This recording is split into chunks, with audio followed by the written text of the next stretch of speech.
घायल युवक की शिकायत पर मामला दर्ज कर आरोपियों की तलाश शुरू कर दी है।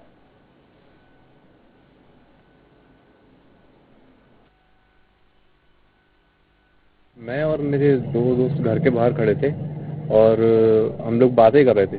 उस समय ये लोग बहुत तेज रफ्तार से गाड़ी चला के वहां से निकले और हमने पहले भी नोटिस किया है कई बार, ये लोग इनफील्ड में वो फट फट की आवाज आती गाड़ी से वहां से निकलते हैं रात बेरात दिन रात, मतलब इनका यही काम है समझो एक प्रकार से। आप वहाँ जमघट लगाना, इस तरह से निकलना आना जाना। एक तो पिस्टल से फायर कर रहा था, बाबू सिंधी पिस्टल से बार बार फायर कर रहा था ऊपर और सीने पे लगा के बोल रहा था तेरे को गोली मार दूंगा। और जो सुमित बैन था उसने चाकू से फायर किया, करीब इतना बड़ा करीब चाकू था काले कलर का, उससे फायर किया, सिर में चाकू से मारा उसने।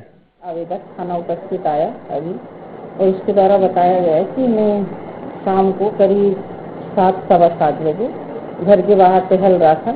इसी समय दो लड़के, जिसका नाम वो जानता है, एक बाबू सिंधी है और एक शुभम बेन है, और वहाँ से बाइक बार बार ले जा रहे, जोर से आवाज कर करके ले जा रहे ला रहे थे। तो इनने उन लोगों को रोक के बोला कि आप लोग यहाँ बाइक इतनी तेज आवाज में क्यों ले जा रहे हो।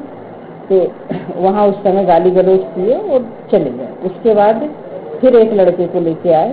इसका कहना है कि एक लड़का जिसका नाम मेरे को नहीं जानता हूँ इसके साथ आए और वो लड़का बाइक लेके खड़ा था और इनके द्वारा चाकू से इसके सिर पे 3-4 जगह वार किए और गंदी गंदी गाली गलौज कर वहाँ से भाग।